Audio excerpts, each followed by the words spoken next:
नमस्कार, बहुत बहुत स्वागत है आपका। इस्लामिक यूएई की जो इस्लामिक टॉप बॉडी है, उन्होंने ये कहा है कि वैक्सीन में सूअर की चर्बी हो तो हमें दिक्कत नहीं है। अब दरअसल ये पूरी की पूरी बात कैसे सामने निकल कर आती है इसको भी जान लीजिए, क्योंकि अधिकतर कोरोना वैक्सीन को लेकर के कई तरह के दावे किए जा रहे हैं। ब्राजील के राष्ट्रपति ने अभी अभी ये कहा है कि इसको खाने के बाद इंसान मगरमच्छ भी बन सकता है और महिलाओं के चेहरे पर दाढ़ी का आना भी बहुत ज्यादा स्वाभाविक हो जाएगा। ये सारी की सारी बातें जो है ब्राजील के राष्ट्रपति ने की है। लेकिन इन सारी बातों से इतर एक बयान यह भी सामने निकल कर आ रहा है, जिसपे संयुक्त अरब अमीरात की सर्वोच्च इस्लामिक संस्था यूएई फतवा काउंसिल ने कहा है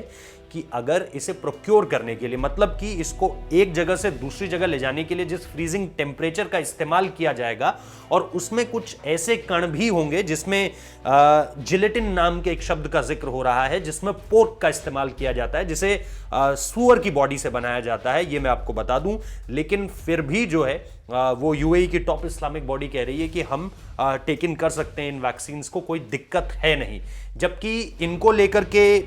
जो 3 बड़ी दवाइयां इस वक्त पे सबसे आगे चल रही हैं इस रेस में, जिसमें एस्ट्राजेनेका का नाम है, जिसमें फाइजर का नाम आप लोग बहुत ज़्यादा सुन रहे हैं, क्योंकि जो फाइजर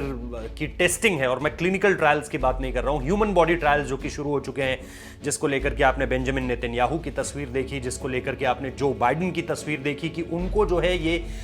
इंजेक्शंस इंजेक्ट हो चुके हैं, मतलब वो वैक्सीनेट हो चुके हैं। और ये ट्रांसफर फाइजर ही हो रही है, क्योंकि चाहे आप यूनाइटेड किंगडम देखिए, चाहे आप मिडिल ईस्ट में देखिए, मिडिल ईस्ट में कई देशों ने, जिसमें सिर्फ इसराइल का जिक्र नहीं है, बल्कि इसराइल के अलावा अगर आप कई मिडिल ईस्ट के गल्फ कंट्रीज को देखें तो वहां पर आपको देखने को मिलेगा कि यहां पर जो है ये वैक्सीनेशन की प्रक्रिया शुरू हो चुकी है, और सिर्फ टॉप लीडर्स में नहीं, बल्कि जो फर्स्ट फेज ऑफ वर्कर्स हैं उन लोगों में भी। अमेरिका में ये चीज शुरू हो चुकी है, कनाडा में ये चीज शुरू हो चुकी है, बहरीन में ये चीज शुरू हो चुकी है, और यूनाइटेड किंगडम ऐसा करने वाला सबसे पहला देश था पूरी दुनिया का। तो